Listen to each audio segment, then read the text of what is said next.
శ్రీమద్భాగవత గ్రంథానికి నమస్కారం. నిగమకల్పతరోర్గళితం ఫలం సుఖముఖాదమృతద్రవ సంయుతం పిబత భాగవతం రసమాలయం ముహురహో రసికా భువి భావుకాః. శ్రీసుఖ యోగీంద్రుల వారికి నమస్కారం. యం ప్రవ్రజంతమనుపేతమపేతకృత్యం ద్వైపాయనో విరహకాతర ఆజుహావ పుత్రేతి తన్మయతయా తరవోభినేదుః తం సర్వభూతహృదయం మునిమానతోస్మి. నరనారాయణులకు, చతుర్ముఖ బ్రహ్మకు, సరస్వతీదేవికి, వ్యాసమహర్షుల వారికి నమస్కారం. నారాయణం నమస్కృత్య నరం చైవ నరోత్తమం దేవీం సరస్వతీం వ్యాసం తతో జయం ఉదీరయేత్. శ్రీమద్భాగవతము 5వ స్కంధములో సూతమహాముని శౌనకాది మహర్షులందరికీ ప్రవచనం చేస్తూ ఈ రకంగా చెబుతూ ఉన్నాడు. ఓ మహర్షులారా, శ్రీసుఖ యోగీంద్రుల వారు పరీక్షిన్నరేంద్రుడికి శ్రీమద్భాగవతాన్ని ఉపదేశం చేస్తూ ఇలా చెబుతూ ఉన్నాడు.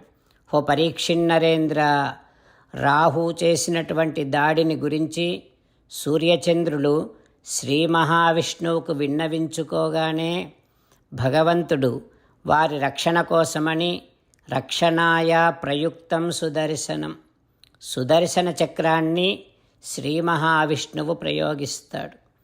సుదర్శనుడు భాగవతం దయితం అస్త్రం తత్తేజసా దుర్విషహం. సుదర్శనుడు పరమభాగవతోత్తముడు, భగవానునికి ప్రియతమమైనటువంటి భక్తుడు. ఆ సుదర్శన చక్రము తన తేజస్సుతో పదే పదే సూర్యచంద్రుల చుట్టూ తిరుగుతూ ఉండటం వలన ఆ తేజస్సును తట్టుకోలేక రాహువు భయపడి పారిపోతాడు. అయితే రాహువు సూర్యుణ్ణి కానీ చంద్రుడిని కానీ అడ్డుకునేటటువంటి సమయాన్నే ఉపరాగం ఇది వదంతి లోకాః, గ్రహణము అని లోకములో వ్యవహరిస్తూ ఉంటారు. సరే, అయితే రాహుగ్రహానికి 80,000 మైళ్ళ క్రింద సిద్ధలోకము, చారణలోకము, విద్యాధర లోకాలు ఉంటాయి. ఈ సిద్ధ, విద్యాధర, చారణ లోకాల క్రింద అంతరిక్షములో యక్ష, రాక్షస, భూత, పిశాచ, ప్రేతస్థానాలు ఉంటాయి. ఇక యక్షరాక్షసుల స్థానాలకు 800 మైళ్ళ క్రింద ధరణి ఉంటుంది. ఇక ఈ ధరణికి, ఈ భూమికి క్రింద అతల, వితల, సుతల, తలాతల, మహాతల, రసాతల, పాతాళాలు అనేటటువంటి సప్తలోకాలు ఉంటాయి. బిలస్వర్గాలు అని అద్భుతమైనటువంటి సుందరమైనటువంటి గృహాలు, ఉద్యానవనాలు, విహార స్థలాలు కూడా ఈ సప్తలోకాలలో ఉంటాయి అంటూ శ్రీసుఖ యోగీంద్రుల వారు శ్రీమన్నారాయణుని యొక్క విచిత్రమైనటువంటి సృష్టిని గురించి తెలియచేస్తూ ఉన్నారు. ఆ తర్వాత ఏం జరుగుతుందో రేపు తెలుసుకుందాం. ఓం శ్రీకృష్ణ పరబ్రహ్మణే నమః. ఓం అస్మద్గురుభ్యో నమః. ఓం శ్రీకృష్ణ పరబ్రహ్మణే నమః. ఓం అస్మద్గురుభ్యో నమః. అంతేకాకుండా మనం ప్రతిరోజు శ్రీమన్నారాయణుడికి ఒక 8 పనులు చేస్తాం అని మాట ఇద్దాం. ఎందుకంటే శ్రీకృష్ణ భగవానుడు 18వ అధ్యాయములో 65 నుండి 70వ శ్లోకాల ద్వారా శ్రీమద్భగవద్గీత అంతటికీ సారభూతముగా మనకు 8 పనులు చేయమని చెప్పాడు. అలా చేస్తే చాలు, నేను మిమ్మల్ని అన్ని విధాలుగా రక్షిస్తా అని ప్రమాణపూర్వకముగా ప్రతిజ్ఞ కూడా చేశాడు.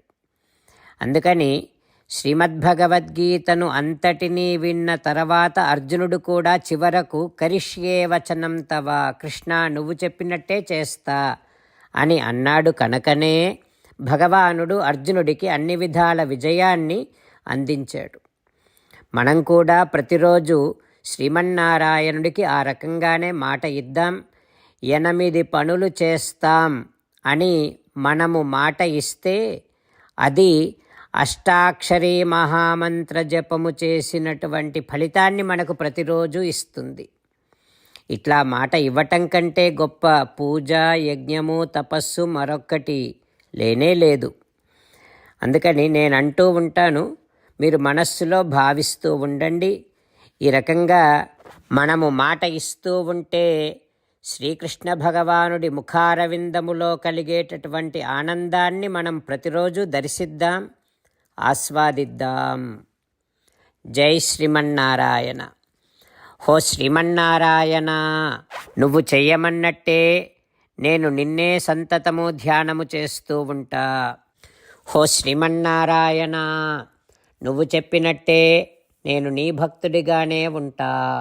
హో శ్రీమన్నారాయణ, నువ్వు చెయ్యమన్నట్టే నేను నా విధులను, కర్తవ్యాలను నీ సేవగా, నీ తృప్తి కోసమనే సక్రమంగా నిర్వర్తిస్తూ ఉంటా. హో శ్రీమన్నారాయణ, నువ్వు చెప్పినట్టే నేను నీవాడిని అనే మహావిశ్వాసముతో నీకే నమస్కరిస్తూ ఉంటా. హో శ్రీమన్నారాయణ, మామేకం శరణం వ్రజ, నన్ను ఒక్కడిని మాత్రమే శరణు వేడుకో అని నువ్వే అన్నావు కనుక నేను నిన్ను ఒక్కడిని మాత్రమే శరణు వేడుకుంటా. హో శ్రీమన్నారాయణ, మా శుచః, ఇక దుఃఖించకు అని నువ్వే నాకు భరోసా ఇస్తున్నావు కనుక నేను ఇక దుఃఖించను. హో శ్రీమన్నారాయణ, నువ్వు చెప్పినట్టే నువ్వు నా కోసమని అనుగ్రహించినటువంటి శ్రీమద్భగవద్గీతను ప్రతిరోజు కనీసము ఒక్క శ్లోకాన్నైనా జ్ఞాపకం చేసుకుంటూ శ్రీమద్భగవద్గీతను అనుసంధానము చేస్తూ ఉంటా. హో శ్రీమన్నారాయణ, నువ్వు చెప్పినట్టే నువ్వందరి కోసమని చెప్పినటువంటి శ్రీమద్భగవద్గీతను తెలియని భక్తులందరికీ తెలియచేసే నా వంతు ప్రయత్నాన్ని నేను నిరంతరము కొనసాగిస్తూనే ఉంటా. హో శ్రీమన్నారాయణ, నేను నువ్వు చెప్పినట్టే చేస్తా, నీకు నచ్చినట్టే ప్రవర్తిస్తా, నీకోసమే పని చేస్తూ ఉంటా. కరిష్యే వచనం తవ. జై శ్రీమన్నారాయణ. భక్తులకు ప్రత్యేకమైనటువంటి విజ్ఞాపన. మీకు అన్ని విషయాలలో వెంటనే మంచి ఫలితాలు రావాలి అనంటే ప్రతిరోజు 1 నిమిషం వెచ్చించి నారాయణాస్త్రాన్ని చదవండి. ఇక మీకు తిరిగే ఉండదు. నారాయణాస్త్రాన్ని పొందడానికి మీరేం చేయాలంటే నారాయణాస్త్రం అనే వెబ్సైట్కి వెళ్ళి మీ పేరు, మీ ఈమెయిల్ ఇస్తే మీ ఈమెయిల్కి నారాయణాస్త్రం PDF వస్తుంది.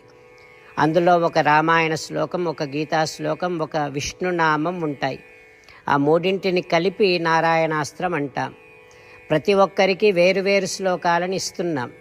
ఆ రకంగా ఎవరి శ్లోకాన్ని వారు ప్రతిరోజు తప్పనిసరిగా చదవటం వలన ప్రతిరోజు ప్రతి 24,000 భక్తులతో ఒకసారి సంపూర్ణ రామాయణ పారాయణ, 33 సార్లు శ్రీమద్ భగవద్గీత పారాయణ, 24 సార్లు శ్రీ విష్ణు సహస్రనామ స్తోత్ర పారాయణ జరుగుతుంది.